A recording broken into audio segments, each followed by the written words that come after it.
2 tahun dibelenggu pandemik, mengubah banyak lanskap kehidupan. Ia juga memaksa manusia berinovasi untuk survival dan memastikan keberhasilan generasi akan datang. Good morning, class. Good morning, teacher. How are you today? I'm fine, teacher.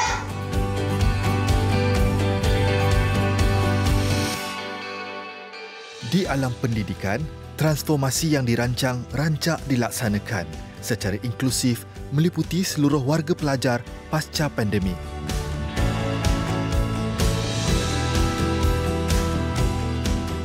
Dalam tempoh selepas pandemik COVID-19 ini, ramai di antara anak-anak kita teruja untuk pergi ke sekolah. Mungkin sebahagian daripada kita bercakap tentang beg berat, tapi kanak-kanak hari ini beruntung kerana kita telah pun berusaha untuk mengadakan locker di sekolah bagi anak-anak yang B40 ataupun yang pendapatannya rendah.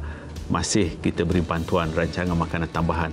Apa yang kita harapkan ialah anak kita ini ada semangat untuk belajar dan sekaligus mereka ada keupayaan untuk membuat inovasi melalui pembelajaran mereka.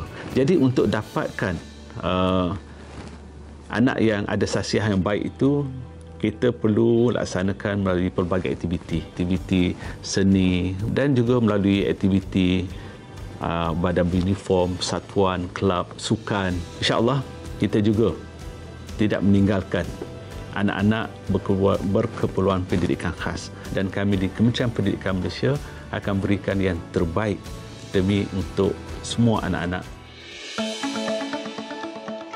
Perintah Kawalan Pergerakan mendorong inovasi dan reka cipta dalam kaedah pembelajaran. Ramai guru yang mahu muridnya terus maju dalam pelajaran meskipun dihimpit pandemik mencipta pelbagai aplikasi. Antaranya di Sekolah Kebangsaan Putrajaya Presin 11, Cikgu Muhammad Saharudin Setapa yang menghasilkan inovasi tersendiri. Aplikasi yang dinamakan sebagai Let's Spell It Right ini berjaya memenangi banyak pertandingan. Contohnya, World Science Environment and Engineering Competition Indonesia 2022, the Most Innovative Invention Award winner in Invent Future Invention Convention, China 2022. Untuk pembinaan aplikasi ini, saya menggunakan platform Andromo untuk menghasilkan aplikasi tersebut. Aplikasi ini saya hasilkan dalam banyak bentuk yang mana dalam satu aplikasi ada pelbagai fungsi-fungsi yang pelajar boleh guna. Welcome to our English lesson for today. So we are going to use a digital game where it's called Let's Spell It Right.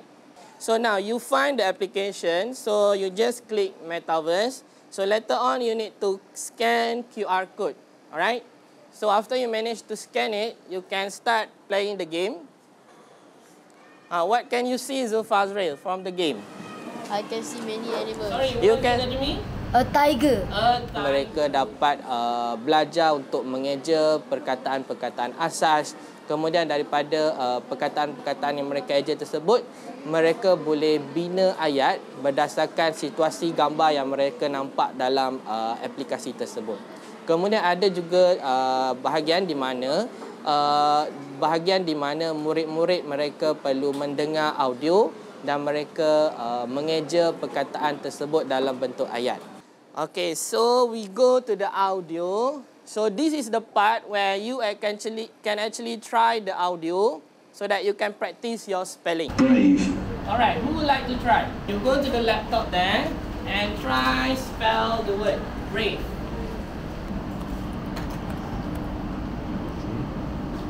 Alright. Jika murid-murid ada masalah untuk mengetahui maksud-maksud perkataan tersebut, mereka juga boleh merujuk kepada kamus-kamus yang saya masukkan dalam aplikasi ini. Contohnya kamus bahasa Melayu, kamus bahasa Inggeris, kamus bergambar, yang mana maksud-maksud perkataan yang mereka kurang pasti, mereka boleh rujuk melalui aplikasi ini. Kemudian, jika saya ingin memberi tugasan tambahan kepada murid-murid saya sambungkan aplikasi ini kepada Google Classroom. Kemudian mereka boleh rujuk semula tugasan yang saya berikan dalam Google Classroom untuk mereka buat tugasan tersebut secara di rumah. Now I'm going to show you a spelling game. Okay. So, since right now is the season where we are actually during the World Cup season, so we try sports spelling game. Volleyball. Volleyball. So, how to spell volleyball?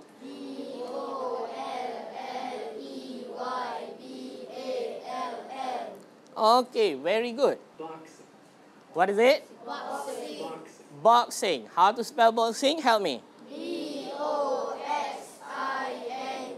Melalui penggunaan aplikasi ini di dalam kelas, saya menerima respon yang begitu baik daripada murid-murid saya.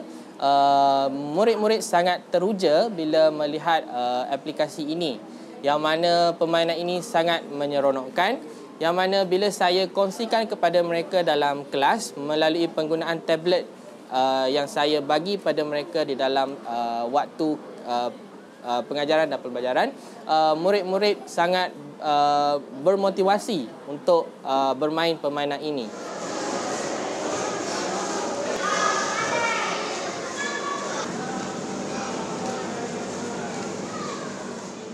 Guru besar Rohana Abdul Manaf menceritakan tercetusnya idea Cikgu Saharudin menghasilkan aplikasi ini berkaitan dengan kelas PDPR yang dilaksanakan ketika COVID-19 melanda. Dan kini terdapat usaha untuk memperluaskan penggunaannya di sekolah lain. Inovasi ini pada Dia banyak juga menggalakkan kawan-kawan dia. Contohnya macam salah seorang daripada cikgu matematik buat inovasi berkaitan dengan matematik juga. Dan Cikgu Sahar ni memang dia menjadi penggalak lah kepada kawan-kawan dia. Dan dia tak lokit, dia sentiasa share apa yang dia ada untuk kawan-kawan dia yang ingin mengetahui berkaitan dengan apps ataupun nak belajar bagaimana nak buat. Jadi perancangan mungkin lepas ni kita akan berbincang bersama dengan sektor pembelajaran di Jabatan Pendidikan Wilayah Persekutuan Putrajaya untuk kita kongsikan apps yang telah dibangunkan oleh Cikgu Saharudin ni bersama dengan Jabatan Pendidikan Negeri lain, terutama dari sektor pembelajaran lah, sebab dia berkaitan dengan pembelajaran. Jadi saya harap mungkin ia memberi manfaat kepada murid-murid di satu Malaysia.